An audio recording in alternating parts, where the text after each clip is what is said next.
కృపాంజలి కార్యక్రమానికి ప్రేమతో ఆహ్వానిస్తున్నాం. ఆదికాండం 44వ అధ్యాయం 9-10 వచనాలను చదువుతున్నాను. నీ దాసులలో ఎవరి యొద్ద దొరుకునో వాడు చచ్చునుగాక, మరియు మేము మా ప్రభువునకు దాసులుగా ఉందుమని అతను అనిరి. అందుకతడు మంచిది, మీరు చెప్పినట్లే కానియుడి. తల్ల ఉంచి ప్రార్థన చేసుకుందాం. ప్రేమగల మా ప్రియ తండ్రి, పరిశుద్ధుడు అయిన మా గొప్ప దేవ, భూమి మీద జరిగే ప్రతి పరిస్థితి వద్ద సాలినంతటి సహాయం చేయగలిగిన వారు మీరు ఇంకా సింహాసనాసీనులుగానే ఉన్నారు. పరిస్థితి ఏది మీ చేయి దాటిపోలేదు. మీరు కలుగు చేసుకుంటే కానిది ఏం లేదు. మీరు అప్పగిస్తే తప్ప ఎవరు నష్టం కలుగు చేయలేరు. ఈ పరిస్థితుల నడుమ మా నోటి మాటను బట్టి మేము నష్టం తెచ్చుకోకుండా ఉండడానికి కృప చూపించమని, మీ చిత్తం మా జీవితంలో జరగనిమ్మని విజ్ఞాపన చేస్తున్నాను. ఎంతైనా నమ్మదగిన వారు మీరు. ఈ కార్యక్రమం అనేకులకు దీవెనకరంగా మార్చండి. వింటున్న మా ప్రియుల కుటుంబాలు, వారి మానసిక స్థితిగతులు, వారి ఆత్మీయ జీవితం నిన్ను బట్టి క్షేమదాయకమగునుగాక. తండ్రి, సాలినంతటి నెమ్మదిని వారికి అనుగ్రహించండి. ఒంటరిగా ఉన్నవారు ఉన్నారు. ఎంతమంది ఉన్నా అర్థం చేసుకోవటం లేదని దిగుల్లో పడిన వారు ఉన్నారు. దిగులుతో కృంగుతున్న వారు కూడా ఉన్నారు. మీరే కనికరం చూపించి వారిని ఆదరించి బలపరచుమని, తొందరపడి తమ జీవితాలకు నష్టాన్ని కలుగు చేసుకునే మాటలు పలకకుండా ఉండడానికి మీరే మీ ఆత్మ యొక్క నియంత్రణ వారికి ఇమ్మని, సాయపడమని, మాట్లాడుతున్న నీ దాసుని మీ శిలువ చాటును మరుగుపరిచి మా అందరికీ అవసరమైన వర్తమానం ఇమ్మని యేసుక్రీస్తు ప్రభు వారి పేరిట ప్రార్థిస్తున్నాం తండ్రి. ఆమేన్. ఆమేన్. జీవిత పాఠశాల అనే ఈ అంశంలో భక్తుడైన యోసేపు గారి యొక్క జీవితాన్ని మనం క్రమంగా అధ్యయనం చేస్తున్నాం. ఒక్కొక్క పాఠం ఎంతైనా విలువైంది.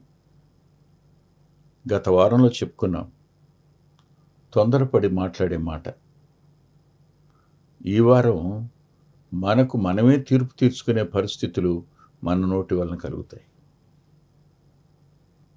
యోసేపు యొక్క అన్నల ధైర్యం ఏమిటి? యోసేపు యొక్క అన్నలు దేనిని బట్టి అంత గట్టిగా మాట్లాడగలిగారు? ధాన్యం నింపబడింది. ధాన్యాన్ని వీరు ఎత్తుకున్నారు, తమ గాడిదల మీద వేసుకెళ్తున్నారు. కొంత దూరం వెళ్ళిన తరువాత గృహ నిర్వాహకుడు వచ్చి ఆపాడు. ఆపి, మీరు ఎందుకు ఈ పని చేశారు? నా ఏలినవాడి గిన్నె మీరు తీసుకుని పోతారా? అది దానితో కదా ఆయన పానం చేస్తాడు అని యోసేపు గుర్తుపట్టలేనంతగా, దాన్ని బట్టి కదా అతడు శకునము చూస్తాడు అని అనడం ద్వారా మరుగు మాట ఆ గృహ నిర్వాహకుడు పలికాడు. అప్పుడు తొందరపడిన వారై వీరన్నారు, అది ఎవరి వద్ద దొరుకుతుందో అతను చచ్చును గాక అన్నారు. మరియు మేము మా ప్రభువునకు దాసులుగా ఉందుమని అతనితో అన్నారు. ఎప్పుడైనా మనలో యథార్థత ఉంది, నిజాయితీ ఉంది, నీతిగా ఉన్నాం అన్నప్పుడు మనం మనలో ఏ లోపం లేదు గనుక, ఏ పొరపాటు లేదు గనుక అని కఠినమైన మాట మన నోటితో మన గురించి మనం పలుకుతాం. ఇది జీవితంలో ఎన్నడూ పలకూడని మాట. మన నోట శాపవచనం రావడం మంచిది కాదు. అందున మనల్ని మనం శపించుకోవడం కూడనిది.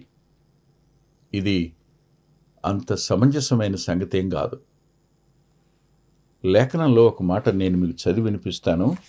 దయచేసి మీరు జాగ్రత్తగా చూడండి. నాతో పాటు ప్రసంగి గ్రంథం దగ్గరికి రండి.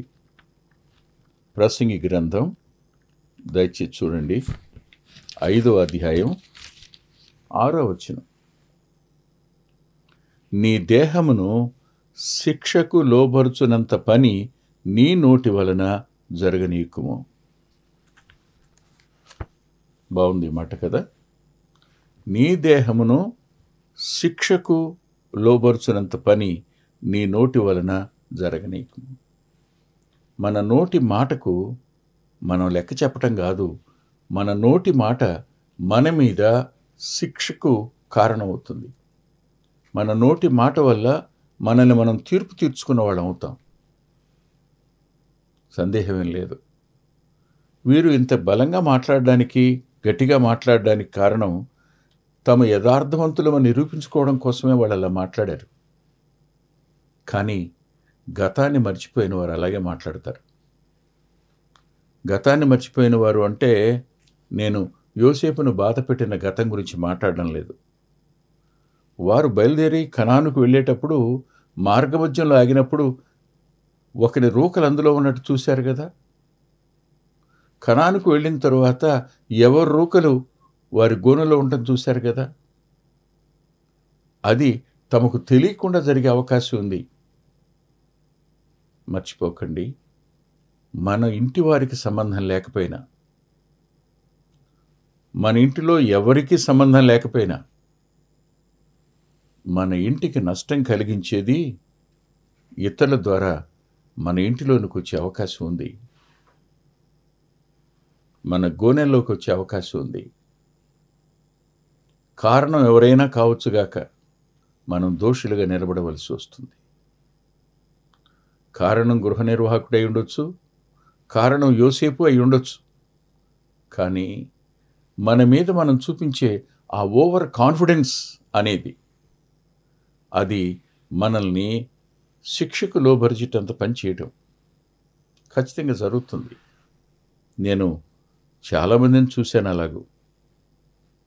వాళ్ళు తమ నోటితో కాని మాట పలికి చివరికి నేనే అనుకున్నాను ఇలా జరగాలని, సరిగ్గా అలాగే జరిగింది అని బాధపడిన వాళ్ళు ఉన్నారు.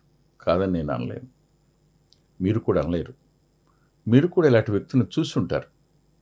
ఎంతెందుకు, నేను మీకు ఒక వచనాన్ని చూపిస్తాను.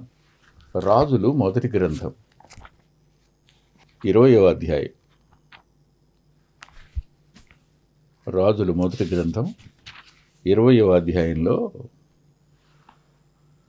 ఆహబు బెన్హదదుని వెంట పెట్టుకుని వచ్చి అతను సంధి చేసుకుని అతని పోనిచ్చాడు. ఆహబునకు బెన్హదదుని గెలవడానికి, సిరియా సైన్యాన్ని గెలవడానికి దేవుడే సాయం చేశాడు. కానీ బెన్హదదు పారిపోయినవాడు, దాక్కుంటే అక్కడి నుంచి ఇశ్రాయేలు వారు, దయగలి వారు వాళ్ళ దగ్గరికి మేము వెళతామని తల్ల మీద తాళ్ళు వేసుకుని వెళ్ళి ఆహబుతో సమాధానపడి, ఆహబు వాళ్ళని తన సోదరుడని పిలుచుకుని సాగనంపిన తరువాత ఓ ప్రవక్త తన తోటి వారితో నన్ను కొట్టమంటే ఒకడు కొట్టడు, నిన్ను సింహం చంపుతుందంటాడు. రెండో వాడిని కొట్టమంటే కొడతాడు. ఆ దెబ్బతిన్న తర్వాత కట్టుకుని వస్తాడు, కళ్ళకి గంతలు కట్టుకుని వస్తాడు. వచ్చినవాడు ఇలా అంటాడు. ఏమంటాడంటే, అయ్యా నేను యుద్ధానికి వెళ్ళాను, యుద్ధంలో ఒక మనిషిని నా ఎదుగు తోడుకుని వచ్చి ఈ మనిషిని కనిపెడుతూ ఉండని చెప్పారు. కానీ నేను నా పని మీద అటు ఇటు పోయాను. నాకు అతను అప్పగించినప్పుడు చెప్పారు, వాడు తప్పించుకుని పోతే వాని ప్రాణానికి బదులుగా నీ ప్రాణం లేదా 2 మణుగుల వెండి ఇవ్వాలన్నారు. అయితే నేను నీ దాసుడిని అయిన నేను పని మీద అక్కడక్కడ తిరుగుతుండగా వాడు కనపడకపోయిను అన్నాడు. 20వ అధ్యాయం 40వ వచనంలో. ఈ మాట ఎప్పుడు పలికాడు ఆ వ్యక్తి?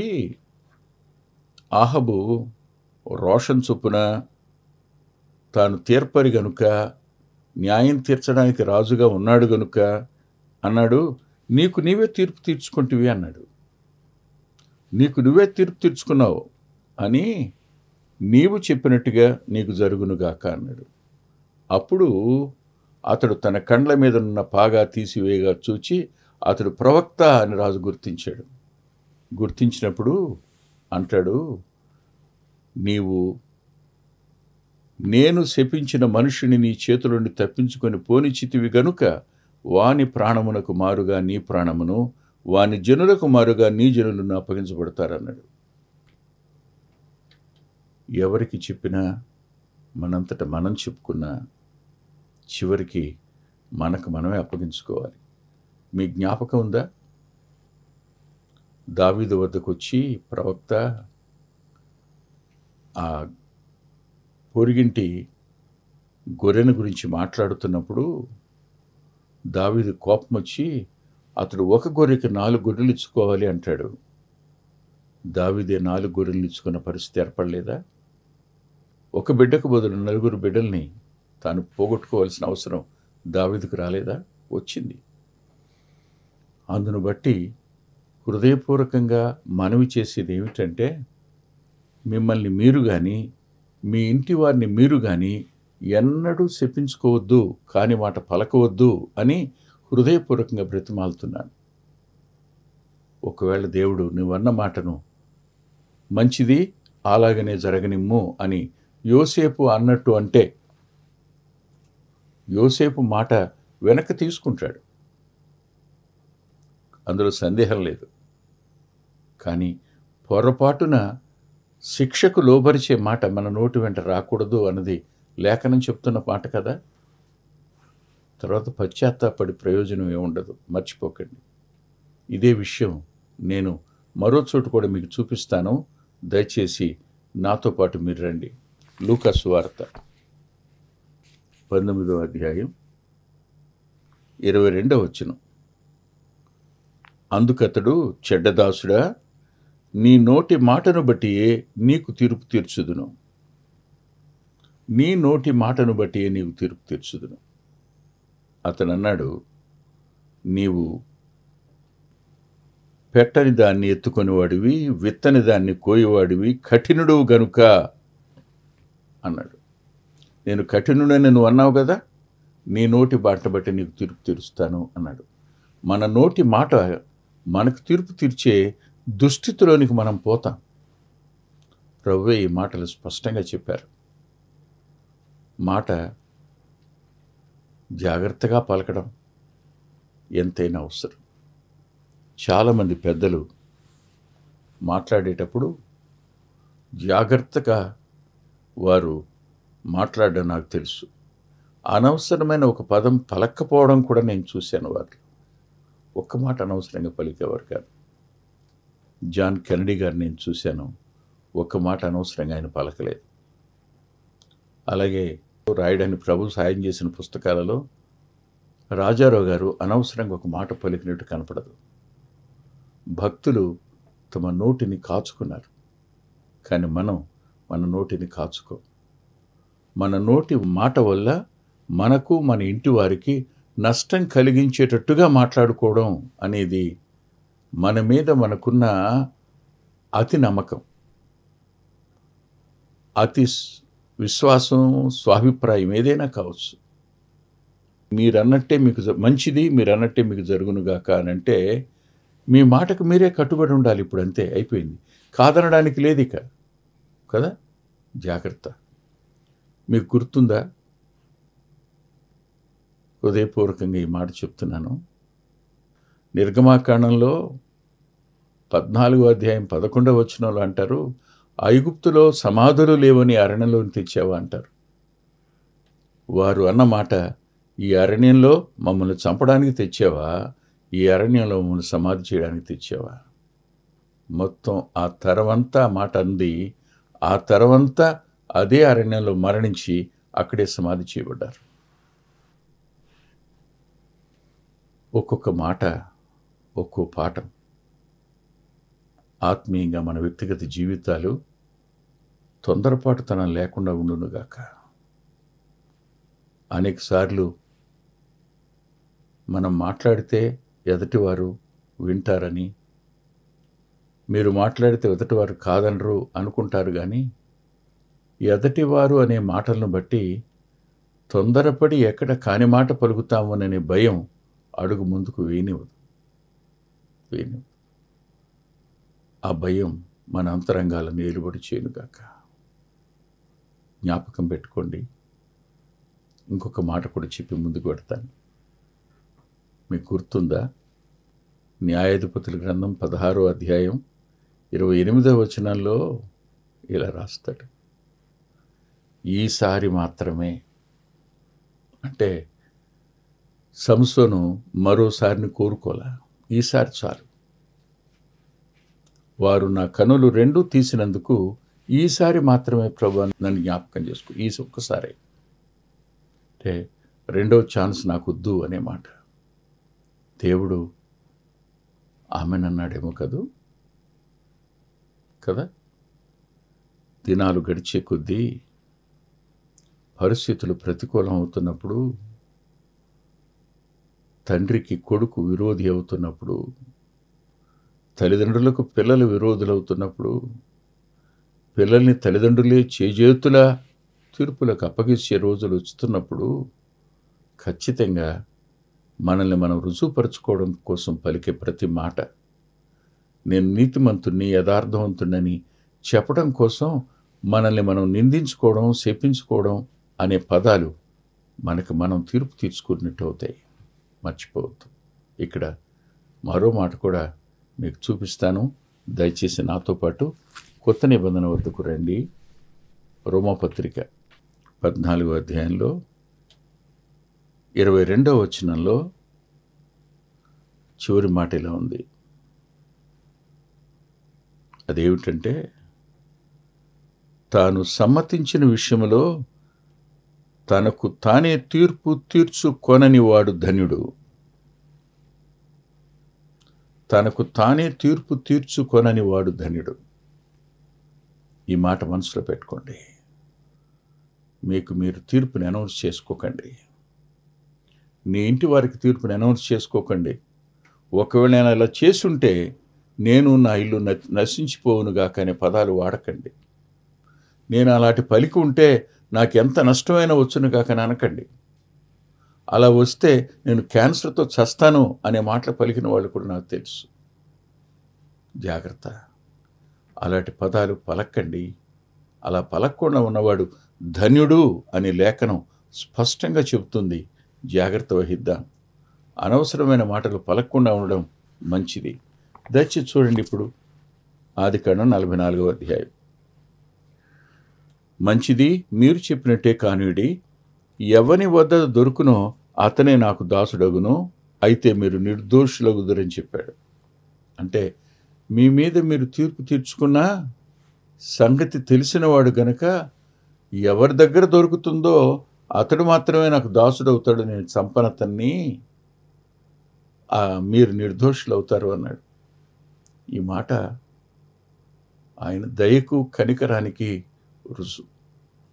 మన మీద మనం తీర్పు తీర్చుకున్న సమస్తం ఎరిగినవాడు గనుక ఆయన తానే మన మీద జాలిపడి మన శిక్షను తగ్గించగలిగినవాడు. మనల్ని నిర్దోషులు అని చెప్పగలిగినవాడు. మన నిర్దోషత్వాన్ని నిరూపించగలిగినవాడు కూడా ఆయనే. అందుకని అంటాడు, ఆయనే నా నిర్దోషత్వం నిరూపించును అంటాడు. చూడండి దయచేసి.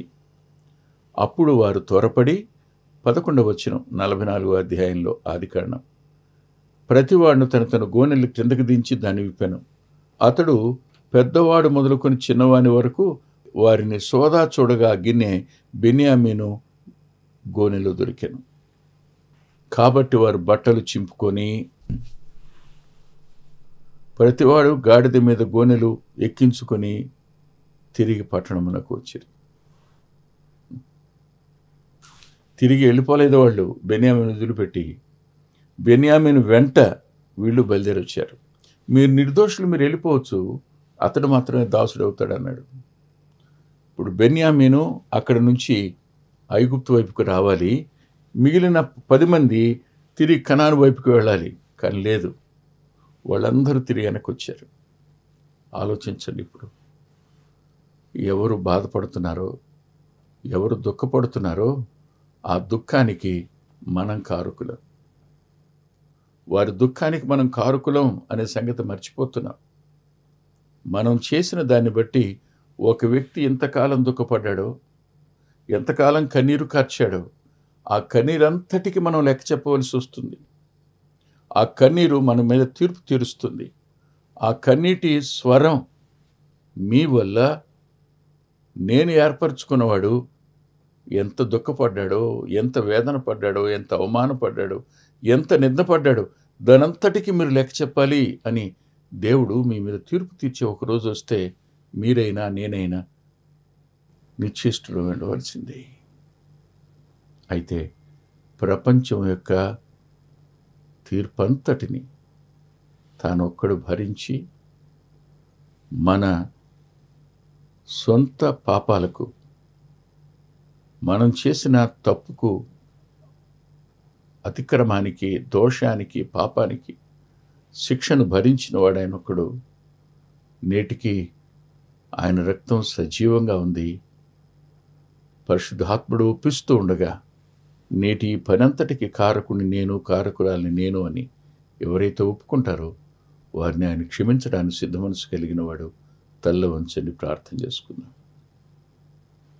ప్రేమగల తండ్రి, నమ్మకమైన దేవా, సాలినంతటి నీ సహవాసం మాకును ఇమ్మని, బలపరచుమని మీ కృపకు మమ్మల్ని అప్పగించుకుంటూ, వాక్యము వెల్లడి ఎగుడుతోడని వెలుగు కలుగుతుందన్నారు.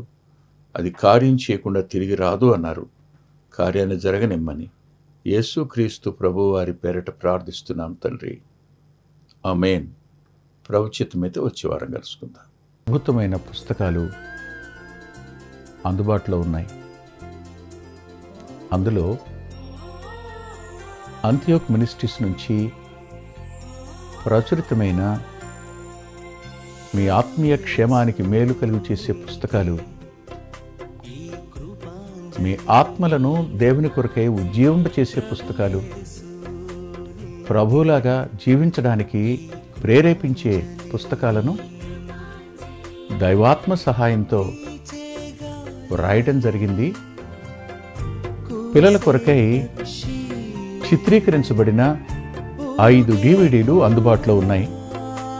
ప్రతి DVD పిల్లలను దేవుని కొరకు ఎంతగానో విశ్వాసాన్ని పెంపొందింపజేసేవిగాను, ఆసక్తిని కలిగించేవిగాను, ఆత్మలో ప్రభువుని హత్తుకునేట్టు చేసేవిగాను ఉన్నాయి. ఈ మధ్యన వెలువడినటువంటి ఆ DVD సాధనం, అది మీ పిల్లలకు ఎంతైనా మేలు చేస్తుంది. ఆ పాటలను మీరు చూస్తున్నారు. వాటన్నిటినీ మీరు పొంది ఆత్మీయంగా మేలు పొందాలని ఒక దైవ సేవకునిగా మీకు మనవి చేస్తున్నాను. 6వ పిల్లల DVD సమయం అందుబాటులో ఉంది. 5 చూసిన వారు 6వది కూడా మీ పిల్లలకు చూపించి మీరు చూచి అంతరంగంలో దేవుని స్తుతిస్తారని నమ్ముతున్నాను. తప్పకుండా ఈ DVDను తీసుకోండి. 2018వ సంవత్సరం తెలుగు VBS DVD దాహం, పిల్లల ఆత్మీయ క్షేమం కోసం 10 పాటలతో దృశ్యరూపకంగా దీన్ని తయారు చేయడం జరిగింది. తప్పనిసరిగా ఈ DVD తీసుకోండి. పిల్లలకు వీటిని పరిచయం చేయండి. ఈ పాటలు మీ పిల్లలకు నేర్పండి. మీ సండే స్కూల్లో ఈ పాటలు నేర్పడం మర్చిపోకండి. నూతనంగా వచ్చిన పిల్లల DVD ఐక్యత అనే టైటిల్ పెడదామనుకున్నాం, కానీ కలిసి ఉందాం అనేటువంటి టైటిల్ని పెట్టడం జరిగింది. కలిసి ఉందాం, అది పిల్లలకు ఎంతో ప్రయోజనకరమైన DVD. దానిని మీరు పొంది మీ పిల్లల ఆత్మీయ క్షేమాన్ని ఖచ్చితంగా చూస్తారని నేను నమ్ముతున్నాను. ఆ DVDని మీరు సంప్రదించి పొందవచ్చు. సాధు సాల్మన్ గారి జీవితం, ఆయన గోదావరి నది దగ్గర ఒక ఆశ్రమాన్ని స్థాపించి అనేక మందిని ప్రభువులోకి నడిపినవారు. అనేక మంది జీవితాలను ఆయన ప్రోత్సహించినవారు. ఎంతో ప్రోత్సాహకరమైన ఈ జీవితాన్ని చదివి మీరు తప్పకుండా ఆత్మీయమైన మేలు పొందుతారు. ఎంతో దిద్దుబాటు ఈ పుస్తకం మూలకంగా జరుగుతుంది. తప్పకుండా చదవండి. గత 30 సంవత్సరాలుగా, ఇది 31వ సంవత్సరం, క్రీస్తు సువార్త పత్రిక అనేక మంది ఆత్మీయ ఆకలిని తీరుస్తున్నటువంటి మాసపత్రిక. ఈ పత్రికను మీరు పొంది మీ ఆత్మీయ జీవితాలకు మేలు కలుగు చేసుకుంటారని హృదయపూర్వకంగా మీకు సిఫార్సు చేస్తున్నాను. గత 2 సంవత్సరాలుగా పిల్లల ఆత్మీయ క్షేమం కోసం సచిత్ర ద్విమాస పత్రిక నెలవంక వెలువడుతోంది. అనేక మంది పిల్లలు ఆత్మీయంగా మేము మేలు పొందామని వారి ఉత్తరాల ద్వారాను వ్యక్తిగతంగా కలుసుకున్నప్పుడు సాక్ష్యం చెబుతున్నారు. మీరు కూడా మీ పిల్లల కోసం నెలవంక పత్రికను మీరు పొందొచ్చు. అందుకొరకై ఈ క్రింద ఇవ్వబడినటువంటి ఫోన్ నెంబర్ని మీరు సంప్రదించండి. ప్రభు యేసు నీకే ఈ కృపాంజలి, ప్రభు యేసు నీకే ఈ కృపాంజలి. వీచే గాలి, కూసే పక్షి, ఊగే కుంభ, వెలిగే తారా, సన్నుతించేది నిన్నే. మా చిరునామా కృపాంజలి, బ్రదర్ పిల్లా వెంకటరత్నం, రామచంద్రపురం రోడ్, గుడివాడ, కృష్ణా జిల్లా, Andhra Pradesh. Our address: Krupanjali, brother Pilla Venkataratnam, Ramachandrapuram road, Gudivada, Krishna district, Andhra Pradesh. Phone number 9490504299 9490504299. రాలేవుగా కురిసే మంచు